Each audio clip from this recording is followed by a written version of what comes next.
What's up, guys? This is Showtime. Showtime Shred Fitness over here. Size, growth, whoosh, get big. All right. So now we finally get to the exciting part, right? We got all that rookie shit out of the way, right? So the 1992 through the 2000, then a break, and then coming back, right? 8 years off. Kind of came out of retirement almost, and last minute chickened out, said fuck it. That was after like 3-4 weeks of prep, which is ridiculous, right? And then 2006, same thing, came out one month of prep. It's ridiculous once again. So I said, you know what? I was 34 years old, right? 34. I said, you know what? God dang. Walked through my 20s. I was hardcore, right? I had all these goals and everything. And I said, you know what? I was an all-time biggest, right? At 277. Okay, 277, 26 years old, right? At one point at my biggest, okay? Before shit hit the fan and fucking, little turn of events and this and that. We'll get into that later, okay?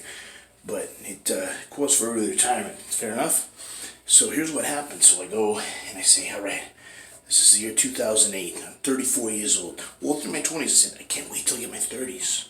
Can't wait till I get my 30s, because when I'm in the 30s, I'm going to be like in my prime, right? And I had fucked off after 2006. Fucked off, and I was like, man, I was 216, cellulite in the ass. I'm going, what the fuck is this, right? I've never had cellulite before in my life. This was a little bit, but I was like, fuck that. What the fuck is that doing there, right? Like, I'm old, I ain't that old. I'm supposed to be in my prime. I got cellulite in my glutes. Are you fucking kidding me over here, right? And then and I'm 216, a small to boot, right?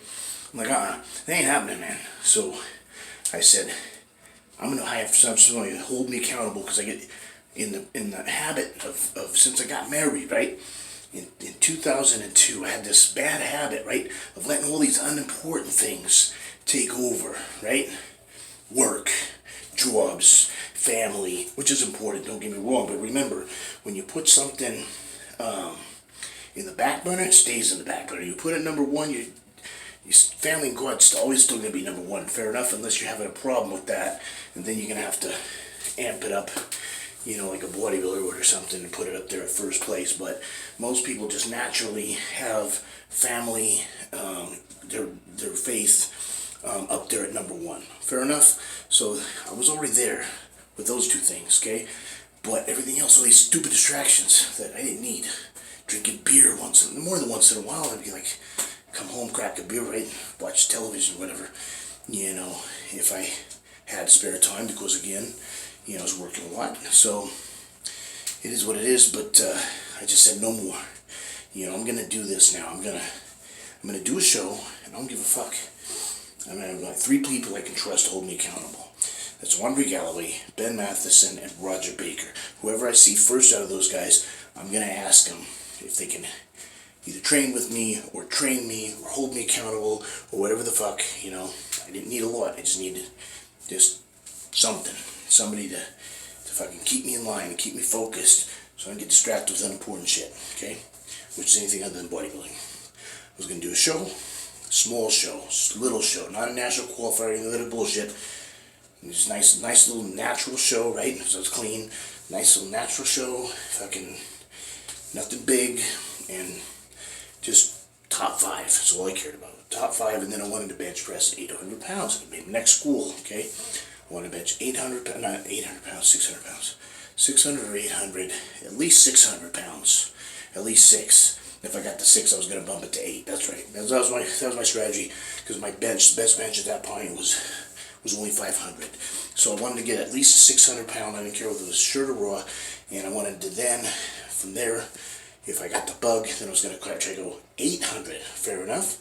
So I had that strategy, and I ran into Kennelly first, because he was going to be my go-to guy to train with for bench. So I said, hey, I'm going to do like 16-week prep, bro, for bodybuilding, and then I want to go, because every time I trained with Kennelly, I got good, right?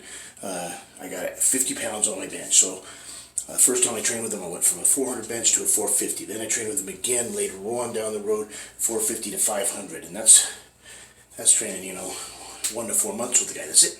No, I take that back. It was 30 days both times. Fast, right? Fast. Just on technique and shit, and just the aura of all these fucking guys that are way bigger and stronger than me got my bench up, right? Fair enough, and helped me as a bodybuilder too. So I had that covered. He's like, yep, we're blood, sweat, and tears, but you're more than welcome to train with us because you know what we're about. And I've had you on the team before, so I know you take this shit serious, so yeah, let's do it.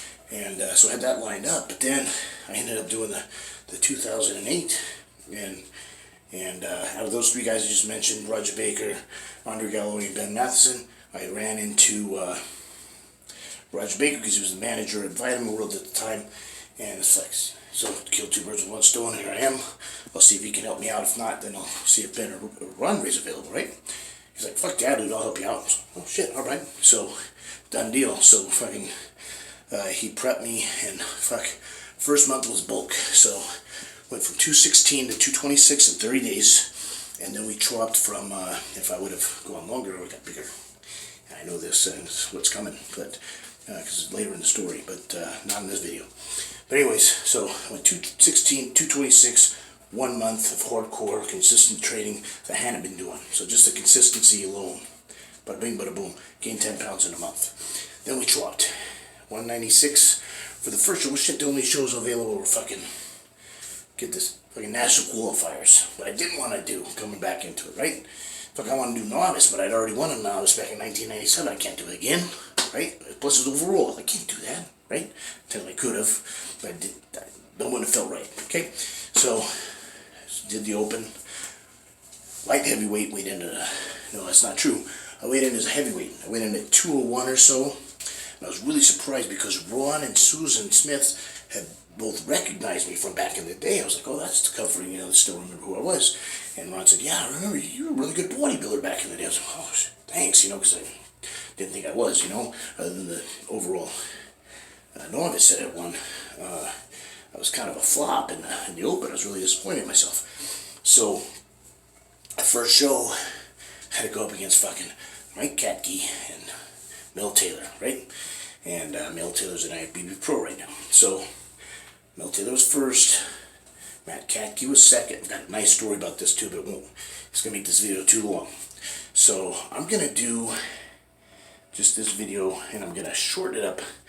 And it was fun too, because I get up there, he'd done my prep, and Roger Baker did, and I get up there, and we're going through, and it was fun, man, because Mel Taylor was right up there, and we were right in the middle, man. Me and him and Mike Katke it wasn't a very big class, like not a lot of people there, but there was more than 3. So, my goal was top 5. Well, fuck, I placed 3rd, right? Mel and Mike Katke, they're the only 2 guys that beat me. So here I go from never taking top 3 in a national qualifier before to getting back on stage and top 3, okay? And Mel was fun too, because he got up there and he pumped my, because usually you only engage with the guys, that are kind of worthy of your time up there, right? And he's like, come on, right? He's kind of calling me out, basically, right? In the mandatory. So that was honored, that he gave me the time of day up there. That draws attention to the judges too. Like, okay, who's this guy, pushing Mel up here, right? Because when I look at him, he's the winner, right? But the David said is like, they go, man, this was a really tough class. You guys all look really good. She's like, all right, well, I thought maybe this guy took the show. And I was saying between him and Mike, but I thought they were in a different category, and it was going to be those 2 and then everybody else. And the scorecard still showed that. Fair enough, I didn't get any first or second place votes. So, but from what people told me and everything else, it was in there. Looked like it belonged up there. That's all I cared about, right? And plus, I was top 3. My goal was top 5. Next week, I dropped down because I blew up, right? Ate a bunch of fucking Burger King and shit. I was back up to 223 by Sunday, okay? But then when I weighed in for the next weigh-in on Friday, it was a $196, right? Light heavy. It was a tough class, 6 of us. It was all stacked, and I tied for 3rd in that one. So, And Matt Porter was a heavyweight champion. And I probably could have cracked top 3 in that one too. I'm not sure. I didn't compete in the heavy, so I don't know. But I think I'm guessing around that, around 3rd or so probably. Could be wrong. Could have been 2nd, could have been 4th. Who the fuck knows? You know, it doesn't matter. Woulda, coulda, shoulda, right? I didn't care. My goal was top 3 to top 5 in both those shows. I got top 3, top 4 in both. I was happy with that. Accomplished the original goal. Well, now instead of going to Team Kennelly and doing the bench like I was expecting to do, I was like, fuck, I'm too excited about this. I want to get first now, right? Because here Joe Rusi and Roger pulled me aside after the show. Goes, there's no reason why you can't be placed in first place in shows like this. You're right in there with these guys.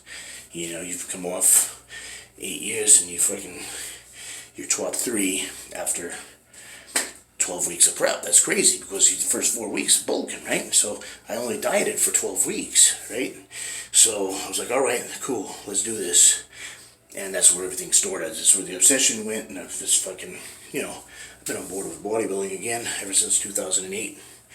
So I've been back ever since then, and it's been fun, and it's been an honor, and I love the sport of bodybuilding, and it's never regret, man, never regret at all, except for maybe that 8 years that I should have still been plowing through, but, you know, I made some other things happen there with, you know, family and all that kind of thing, so there's no regrets there either. I'm all right with that. So, but anyways, the next one we'll talk about will be the 2009 Mr. Oregon, put on by Andre Scott and Turk Feeklin, and then also the Mr. Washington by Jeremy Williams, 2009. That'll be the next video. Alright, it's been Showtime. Showtime Shred Fitness over here. Size, growth, get big over here. Alright, take care, God bless.